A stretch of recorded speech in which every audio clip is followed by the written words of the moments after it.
Kembali lagi di Bijang Prestasi Area Vokasi.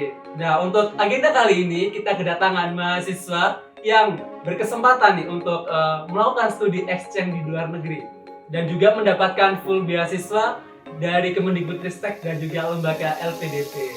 Untuk sebelum melangkah ke agenda selanjutnya nih, kita lebih baik untuk bisa kenalan lebih dekat nih dari mahasiswa vokasi ITS nih. Halo. Halo, kenalin aku Sindrika Dipramdita, biasa dipanggil Cindy dari Departemen Teknik Infrastruktur Sipil Angkatan 2022. Oke, sebelumnya Mbak Cindy itu bisa keterima di Isnovo itu bisa menyiapkannya dari mana ya, Mbak? Oke, jadi kalau ISMA itu sendiri, untuk ISMA sendiri aku intensif mempersiapkan sekitar 3-4 bulan ya, karena kan pendaftarannya itu perlu EPT, perlu esai gitu-gitu. Tapi kalau untuk portofolionya itu dibangun dari awal kita masuk perkuliahan. Oke, jadi kayak semisal dari Mbaknya itu nggak mempersiapkan terkait belajar dari studi ataupun lembaga-lembaga yang khusus seperti kayak les gitu. Nah, jadi gini, ISMA sendiri itu kan apa sih yang kita butuhkan untuk daftar ISMA itu portofolio diri. Itu mulai dari misalkan kayak kita bikin paper gitu, itu bisa masuk ke portofolio kamu seperti publikasi gitu.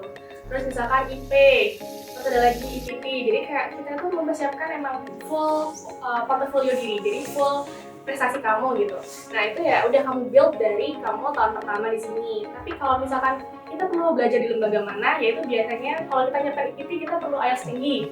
Nah itu kita perlu les tuh di mana gitu. Nah kalau aku sendiri karena aku sudah mempersiapkan itu dari jauh-jauh hari, aku cuma perlu tes aja langsung gitu untuk dapat sertifikatnya dan lain-lain. Nggak perlu yang belajar di mana.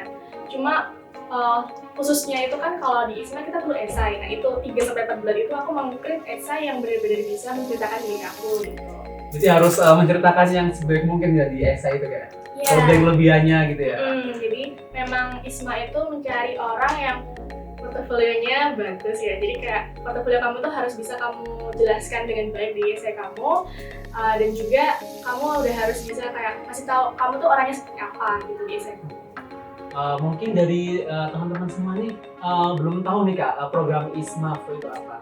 Mungkin bisa dijelasin nih Kak sini. Oke, jadi ISMAVO itu adalah, kepanjangannya dulu ya, kepanjangannya kan Indonesia International Student Mobility Awards. Jadi memang ISMAVO itu seperti student exchange, tapi kita full scholarship dan kita nggak cuma belajar ilmu dan juga praktikalnya gitu ya, tapi kita juga membawa nama Indonesia, kita juga belajar culture baru. Jadi memang di sana itu tidak sekedar student exchange aja, tapi kita juga gimana cara kita build networking di sana karena kita membawa nama Indonesia dan juga belajar budaya di sana. Nah di situ juga kita udah full scholarship, jadi kamu udah nggak perlu khawatir biaya ini itu karena kamu udah dapat full scholarship dan juga dapat uang saku yang lumayan banget gitu ya. Ini agak canggung tapi memang kamu di sana tuh udah benar-benar full, jadi di sana tuh harus bisa membawa nama Indonesia dengan baik dan juga mencari ilmu sebanyak-banyaknya. Jadi kayak semisal harus dipersiapin sedini mungkin nih Kak ya biar bisa keterima di program ISMAVO. Iya. Untuk mungkin bisa dijelasin nih Kak juga cara dan juga bisa tips and tricks nih untuk memilih jurusan dan juga universitas agar bisa keterima di ISMAVO juga gitu. Oke, sebelum memilih jurusan sama universitas ya kita cari tahu dulu ISMA itu mintanya orang seperti apa sih gitu. Nah ISMA sendiri itu kan mencari orang yang memang tahu dia itu seperti apa. Seenggaknya dia tuh kayak tahu gitu, dia itu orang yang seperti apa gitu. Yang misalnya gini, misalkan timeline ini tuh ada misalkan kayak kita ada PO Grigi gitu ya. Semua orang kayak FOMO gitu pengen PO Grigi. Tapi kamu tipikal orang yang gak nyiapin PO Grigi gitu. Nah itu kamu harus jelasin kenapa gitu. Misalkan di portofolio kamu ternyata kamu ikut grad dosen, nah itu kamu harus jelasin, aku tuh orangnya seperti ini, aku bukan tipikal orang yang mengembangkan di manajerial. Jadi kamu tuh membangun portofolio yang unik dan spesial. Jadi ketika recruiter melihat portofolio kamu itu kamu tuh terlihat lebih mencolok gitu. Jadi misalkan orang-orang kayak tadi aku bilang di timeline itu orang-orang pada daftar PBG, kamu harus bisa jelasin, aku itu memang bukan orang yang akan mendaftar PBG, tapi aku akan mengikuti kredensial ABC gitu. Jadi kamu harus membangun portofolio yang unik dan kamu harus tahu kamu tuh maunya apa dan memang spesialisasinya di apa gitu. Nah itu untuk portofolio umumnya ya, jadi kamu harus mencolok. Nah terus kalau untuk universitasnya, dan negaranya itu kalau aku sendiri sih milih yang emang kita pengen belajar di mana sih, karena aku anak sipil jadi aku pilih jurusan yang teknik sipil. Dan kebetulan untuk sipil sendiri itu kan kita itu terpakunya itu di ilmu-ilmu yang kayak ada SNI-nya gitu. Nah kalau di Indonesia ada SNI, kalau kita juga lihat AFTM itu kebetulan berpacunya di Amerika. Karena kita teknik sipilnya berpacu di Amerika, makanya aku ingin belajarnya di Amerika gitu.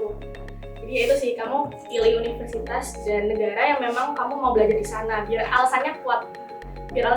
Kamu benar-benar punya alasan kuat dan kamu juga unik gitu. Tapi recruiter pasti bisa melihat kamu gitu.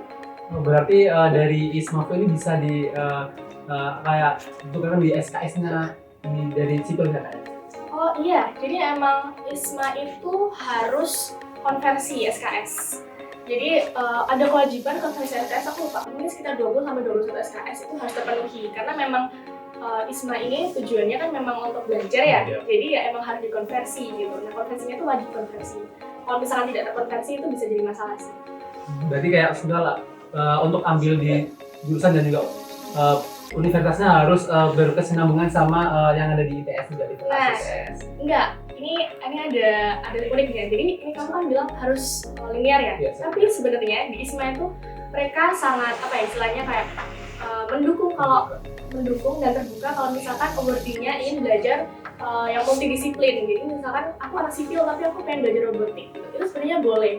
Dengan catatan departemen itu mengizinkan kamu untuk konversi di sana. Nah kalau di vokasi sendiri, nah ini aku buka juga ya. Jadi kalau di vokasi sendiri, kamu itu biasanya departemen itu memberikan kebijakan kamu bisa konversi SKS di magang. Nah itu jadi misalkan aku nih sipil pengen belajar robot itu nggak apa-apa, nanti konversinya dikonversikan ke magang. Jadi iya jadi lebih terbuka. Jadi misalkan emang kamu pengen tipikal orang yang kayak aku mau belajar semuanya gitu, belajar multidisiplin kamu nggak apa-apa banget karena dia terbuka. Wah keren banget nih Kak sini kayaknya biar bisa semua nih ya multi talent Jadi dan juga ingin tahu nih Kak alasan Kakak untuk bisa mendaftar di ISMA, apa yang mendorong Kakak untuk daftar di ISMA-nya apa Kak? Jadi aku sih percaya kalau kita itu perlu networking ya. Nah kalau misalkan networking di negara sendiri itu aku rasa kita bisa memulainya dari sekarang aja itu kita bisa. Tapi kapan sih kita punya kesempatan untuk membuat networking di luar negeri? Apalagi di luar negeri itu kan banyak sekali komunitas-komunitas kayak dari komunitas mahasiswa asing, komunitas LGBT terutama. Nah dari situ aku tuh merasa kita perlu networking yang luas dan kita juga perlu skill-skill yang lebih besar. Jadi di situ aku merasa kayak oke, aku perlu masuk ke dunia internasional gitu. Nah di situ akhirnya aku ingin mendaftar ISMA. Networking di teman-teman tempatnya. Dan juga benefit apa sih Kak yang bisa didapatkan setelah bisa langsung di program ISMA? Benefit yang didapatkan? Benefitnya ya, misalkan tadi aku belum bicara akademik ya. Jadi misalkan di akademik kita kan udah pastinya itu kita belajar di sini ya ilmunya sama kan, rata-rata di univ ini dan univ ini pasti sama. Tapi kalau kita di luar negeri, benefitnya itu kita dapat ilmu yang berbeda dan bidang research yang berbeda. Contohnya nih, misalkan di sipil itu ada bangunan air kan. Misalkan kalau manajemen air di sini kita pakai selokan gitu. Di luar negeri manajemen airnya bisa berbeda. Kadang-kadang mereka punya bendungan atau ternyata mereka punya tipikal beton yang bisa meresap air. Nah, kayak gitu-gitu. Research yang memang lebih luas itu suatu benefit yang memang tidak bisa kita dapatkan segampang itu di Indonesia gitu. Dan benefit lain kita juga punya kayak tadi networking yang memang lebih luas lagi. Wow, networking di lebih tepatnya sih teman-teman. Jadi untuk pertanyaan yang terakhir nih Kak, apa pesan dan kesan buat untuk mahasiswa di pesannya yang ingin lanjut di program ISMA dan juga Kak sendiri juga kesannya mendapatkan program ISMA? Oke, kalau pesan ya aku sih lebih besar untuk teman-teman untuk membangun portofolio yang unik.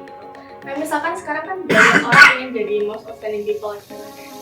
Dia pengen jadi outstanding gitu, ya coba aja. Tapi nggak perlu yang kayak FOMO gitu. Tapi ya udah kembangkan diri kamu di keahlian yang kamu mau dan terus mengembangkan diri kamu biar be unik dan be outstanding gitu sih.